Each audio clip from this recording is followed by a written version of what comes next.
Everyone is fighting. Wow, this guy looks strong. I'll bet you 10 goats he wins against this other guy. Congratulations, you've participated in history's first recorded fistfight, probably. Society is starting to form in Egypt and other places around the world. What if we make this punching thing a proper activity, said the Nubians. I've got a cow, and when it dies, it drops leather, and if you wrap your hands in the leather, it hurts a little less if you punch each other. Wow, that's great. Then the Egyptians came along, stole this concept, and shared it with the rest of the world. Who will win the race first?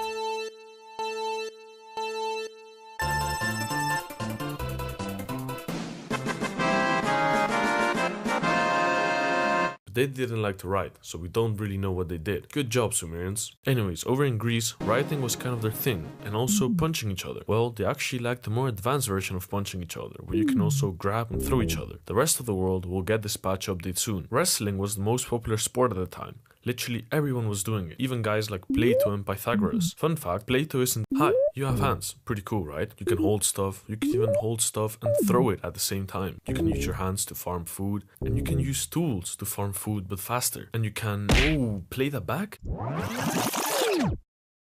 just happened?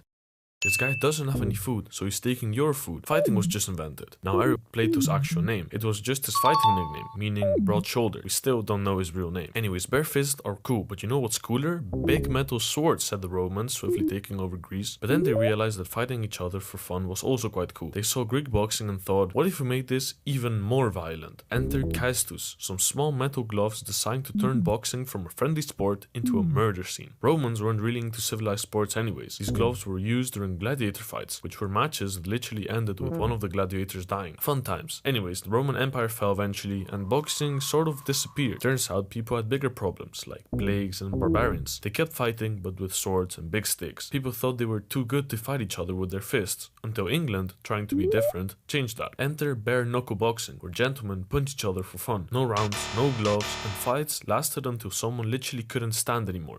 The good old days. James Figg becomes the first recognized boxing champion in the early 1700s. Boxing back then didn't have any official rules, no judges or referees at this time. Then Jack Broughton, an average British pal of the times, also a bare knuckle boxing champion, had the idea of making this whole bare knuckle sport a bit more civilized. He had like a 7-step program, but people still mostly ignored him. He then invented boxing gloves as we know them today, but again, people just ignored him. A bunch of rich folks came together and said, okay, no more murder, maybe we'll count rounds now. The Marquess of Queensberry rules were then accepted by most influential figures of the time. These gloves become mandatory now, but some people still like to fight each other bare fist. Let's hope they don't start an underground club. This guy was like, screw this, these rules are garbage, I want to fight with my bare hands. He was pretty popular too, so people listened to him. He had this major fight against this other guy, which he won, and became the first ever heavyweight champion under the new rules, sort of. He still fought barehanded, but then everyone started liking this whole new boxing gloves thing, and he had to adapt. He tried defending his heavyweight title, but with gloves against this other new guy, and lost. Wow, this must be the best fight of this century. First triple champ of the world was Bob Fitzsimmons, which wasn't really hard to achieve back then. A couple years later, two guys decided to fight each other for the whole day. Literally, this fight lasted 110 rounds, which took 7 hours and 19 minutes. In round 111, both fighters didn't want to fight anymore and just called it a day. Wow, this really must be the best fight of this century. This was also around the time when weight classes started to be taken more seriously, because most of the time it was always the heavier guy that won the fight. It wasn't really about skill, but more about more weight equals more power, which would often kill someone in the ring or like seriously injure them. This guy beats this other guy, but turns out that this guy was black and this guy wasn't. I'm sure this won't upset anyone.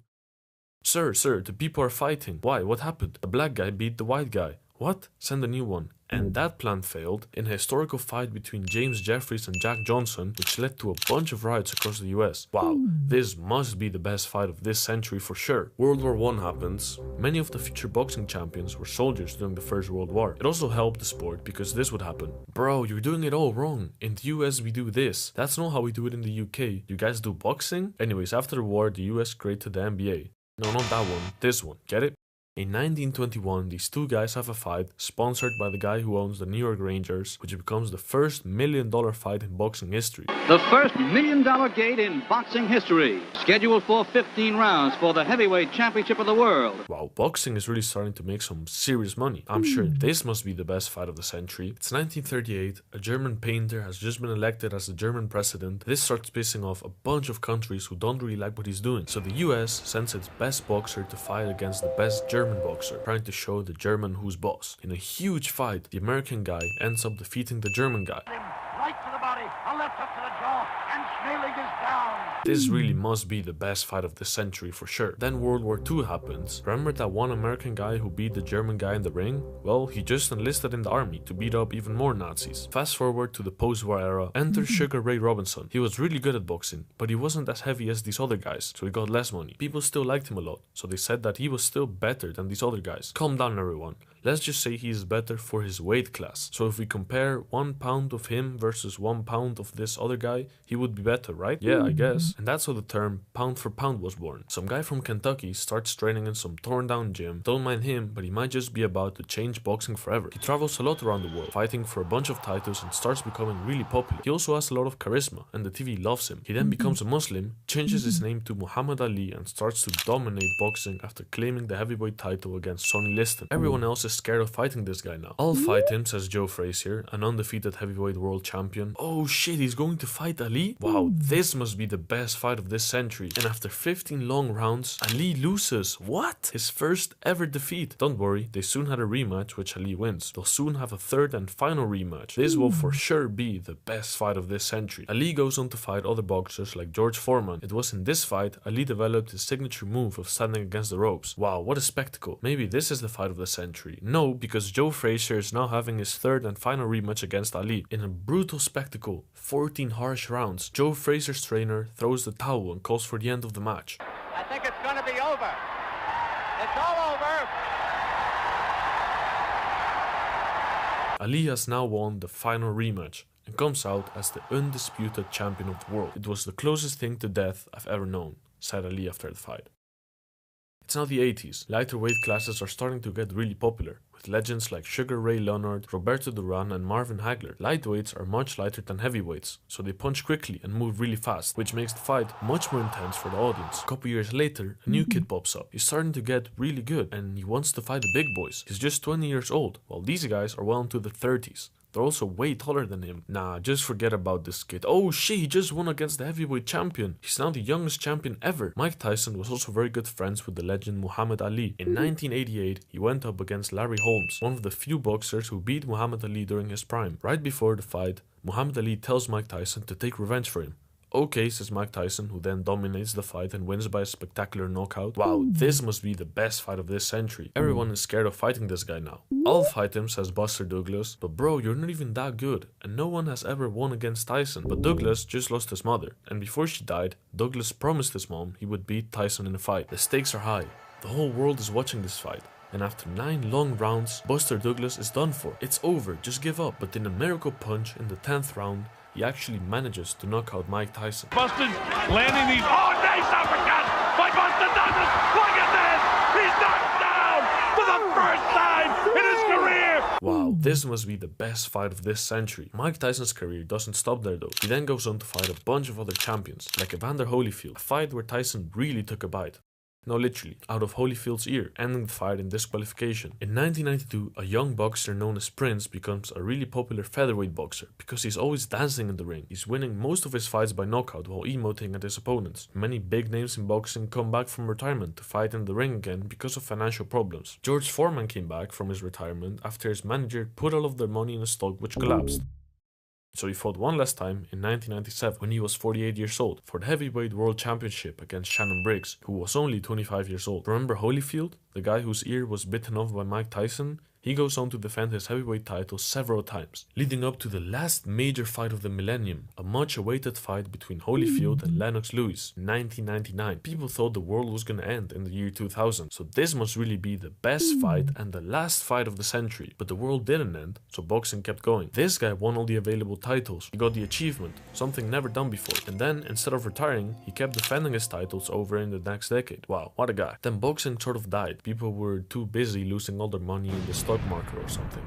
There were some new world records though, like the fastest knockout ever, which belongs to Phil Williams. His fight against Brandon Burke only lasted 10 seconds. Anyways, boxing was revived in 2015 by Floyd Mayweather in his famous fight against Manny Pacquiao, which grossed over $400 million in revenue, the most a boxing match had ever done. Wow, this must be the best fight of this new century. Two YouTubers who are roommates decide to box each other and upload it onto YouTube. Joe Weller wins the fight, but in the Twitter post reacting to the fight, KSI, another British YouTuber, comments saying he'll fight the winner. Then a month later, Conor McGregor and Floyd Mayweather have the long-awaited fight, beating the previous record for most revenue generated from a fight ever, grossing over $600 million. Wow, this must be the best fight of the century. KSI and Joe Weller fight in February 2018, which wasn't a friendly fight at all. The build-up to the fight was full of trash talking and hate towards each other. Are you taking a piss out? That's exactly what you're doing.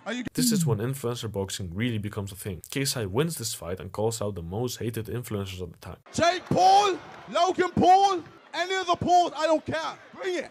In the meantime, over in the real boxing world, many famous boxers are starting to pop up. Big names like Tyson Fury and Alexander Usyk. On the 25th of August 2018, it was KSI versus Logan Paul and Deji versus Jake Paul in the same night. Suddenly, out of nowhere, bare knuckle boxing comes back. Remember those old British guys fighting each other bare knuckle? Entered the bare knuckle fighting championship. Yep, it's a thing now, and it's gaining traction fast. Even big names like Conor McGregor are supporting it. Modern bare knuckle boxing has rules. Yes, actual rules. And referees. But don't worry, it's still very violent, just like the good old days. It's the peak of YouTube boxing when KSI has his rematch against Logan Paul in November 2019. That day, KSI wins by split decision, and the whole world goes crazy. Meanwhile, a guy called Canelo Alvarez is dominating the middleweight division. Literally no one can beat him. Oh, he just lost to Dmitry Bivol. Bivol has this boxing style no one can handle, introducing the modern Soviet style. It's now 2024, Tyson Fury and Alexander Usyk are finally fighting each other after almost a decade of rivalry. Tyson Fury loses the match, but they're having a rematch soon. Remember Dmitry Bivol, the guy with the Soviet style no one could handle?